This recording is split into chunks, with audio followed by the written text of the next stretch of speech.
اور برٹش حکومت کی خوشامد ہو تو میں ابھی اور اسی وقت ان کا گلا گھونٹ دوں گی۔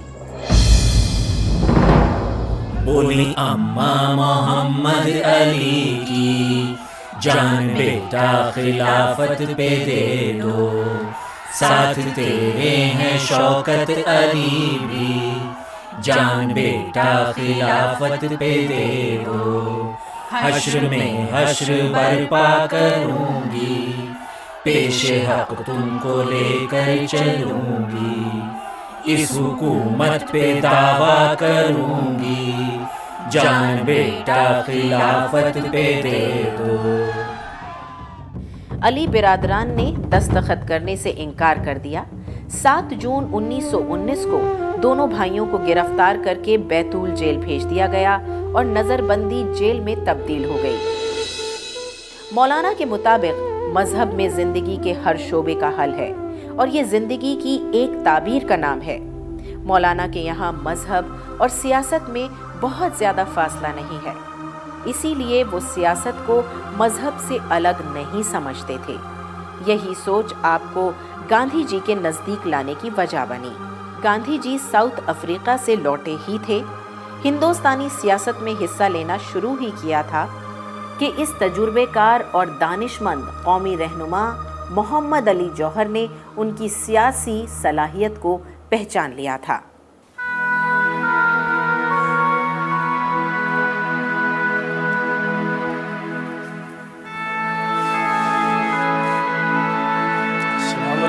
وعلیکم السلام۔ بیٹھو خلیق، سب خیریت ہے؟ جی جی۔ یہ لو، یہ پڑھو۔ سیاست کو مذہب سے الگ نہیں کیا جا سکتا۔ اگر میں بغاوت کے حق میں ہوں گا تو اعلانیہ اپنے خیال کا اظہار کروں گا اور ڈنکے کی چوٹ پر کروں گا۔ یہ تھی کلکتے میں طلباء کو دی گئی موہن داس کرم چند گاندھی کی تقریر۔ اس شخص کے خیالات میرے خیالات سے یکسانیت رکھتے ہیں۔ جلد سے جلد اس آدمی سے رابطہ قائم کرو، کیونکہ یہی وہ فرد واحد ہے جو ہمارے کام کا ہو سکتا ہے۔ جنگ عظیم میں ترکی اور برطانیہ ایک دوسرے کے خلاف نبرد آزما تھے۔ ترکی کے سلطان مسلمانوں کے خلیفہ سمجھے جاتے تھے۔ ترکی کی سالمیت خطرے میں تھی۔ اس کے علاوہ اگر انگریزی خیال یا تہذیب و تمدن اور ان کی لابی کا کوئی شخص ترکی کا سربراہ بن جاتا تو انگریزوں کی قوت اور بڑھتی اور اس طرح انگریز کے پیر ہندوستان میں اور مضبوطی سے جم جاتے۔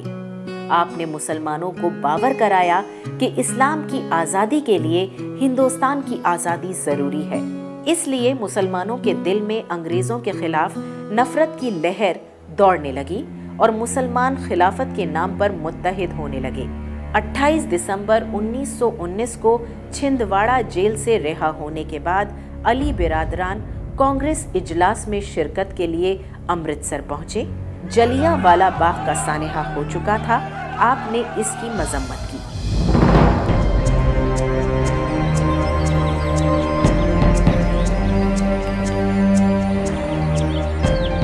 May I come in, sir? Yes. Be seated, please. Thank you, sir.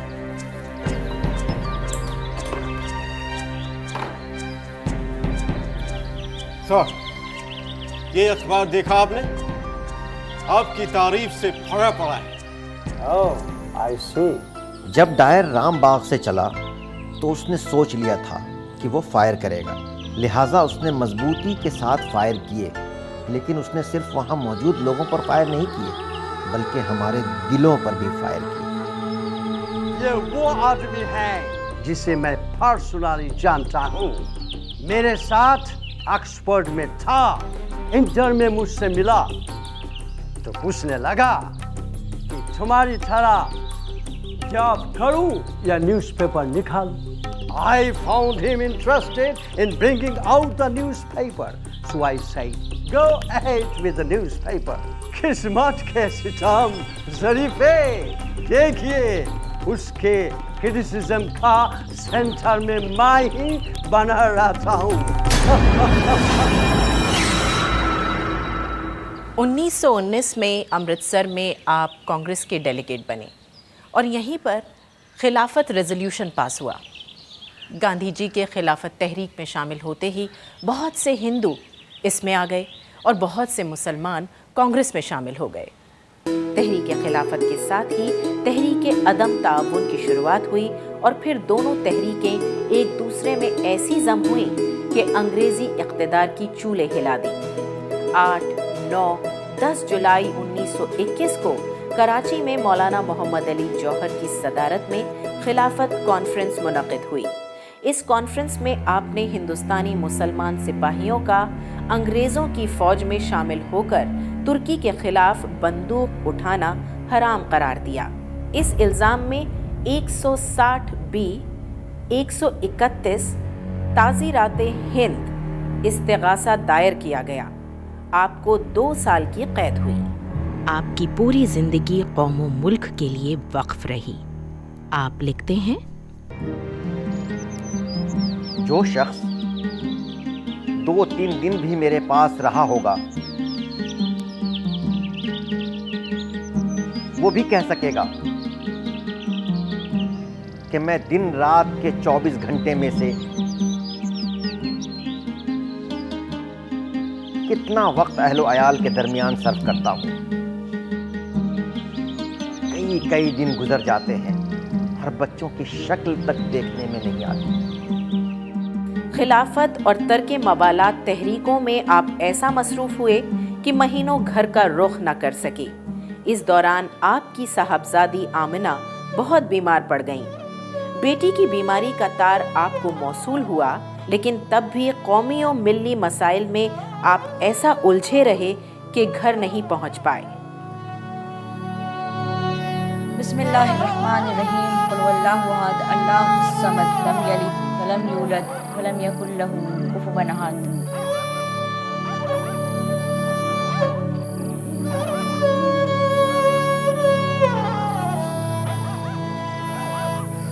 کیا ہوا؟ خط آیا ہے، خط آیا ہے، خود نہیں آیا ہے۔ ایک طرف کانگریس ہے، دوسری طرف خلافت، پھر اخبار ہے۔ بہت کام رہتا ہے نا تمہارے ابا کو، آ جائیں گے۔ کب؟ جب میں مر جاؤں گی۔ اللہ نہ کرے میری بچی، جانے کی عمر تو میری ہے، تمہیں تو ابھی بہت بہاریں دیکھنی ہیں۔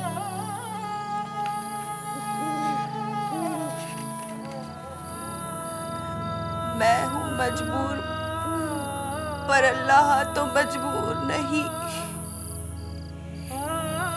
یا تجھ سے میں دور سہی، وہ تو مگر دور نہیں۔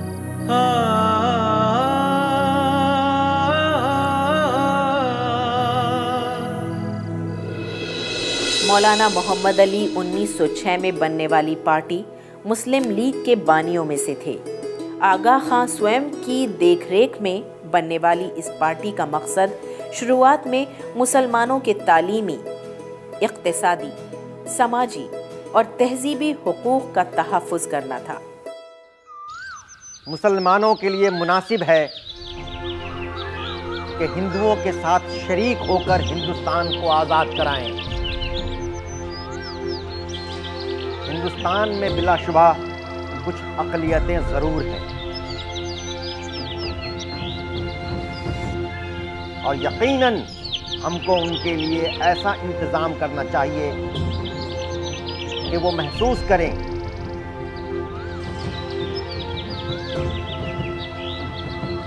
کہ آئندہ حکومت ہند 1 یا 2 اقوام کی حکومت نہ ہوگی، بلکہ تمام ہندوستانیوں کی حکومت ہوگی۔ اس میں ذات اور عقائد کا امتیاز باقی نہ ہوگا۔ خدا نے ہمیں ویسا ہی آزاد پیدا کیا ہے جیسا کہ جارج پنجم کو۔ ہندوستان کو آزاد ہونے دیجیے تاکہ کوئی شخص آئندہ کسی ہندوستانی مرد اور عورت کے بارے میں یہ نہ کہے کہ تو پیدائشی غلام ہے۔ آپ ذیابیطس کے مریض تھے۔ اپنی سخت علالت کے باوجود ملک کو آزاد دیکھنے کی خواہش سے مجبور ہو کر آپ لاغری کے باوجود 1931 میں لندن میں ہونے والی گول میز کانفرنس میں حصہ لینے گئے۔ لارڈ ارون ایک طرف تو آپ کو علاج کے لیے مسوری بھیجتے ہیں اور دوسری طرف کہتے ہیں لندن جا کر کانفرنس میں شرکت کریں۔ کیوں؟ وہ جانتے نہیں کہ آپ کھڑے بھی نہیں ہو سکتے۔ میری صحت کی ناسازی اور ہر طرف سے میری مخالفت کے باوجود اگر ایروین چاہتے ہیں کہ میں اس کانفرنس میں شرکت کروں تو ضرور خاص بات ہوگی۔ لیکن آپ کی صحت… کچھ مت کہیے، میں ساری زندگی کام کے لیے زندہ رہا اور اس وقت کام سے منہ موڑنا ایسا ہی ہے جیسا کہ بزدل کرتے۔ آپ اسٹریچر پر لیٹ کر انگلستان گئے۔ گول میز کانفرنس ناکام ثابت ہوئی، لیکن آزادی کا یہ شیدائی بنا ارمغان آزادی لیے وطن واپس نہیں لوٹا۔ ہے رشک ایک فلک کو جوہر کی موت پر، یہ اس کی دین ہے جس کو پروردگار دے۔ کہاں گئے وہ لوگ جن کی قلم کا لوہا تلوار کی دھار سے زیادہ تیز تھا؟ مولانا محمد علی جوہر کے پرجوش قلم کو سلام۔ وہ صورتیں نہ جانے کس دیس بستیاں ہیں، اب جن کے دیکھنے کو آنکھیں ترستیاں ہیں۔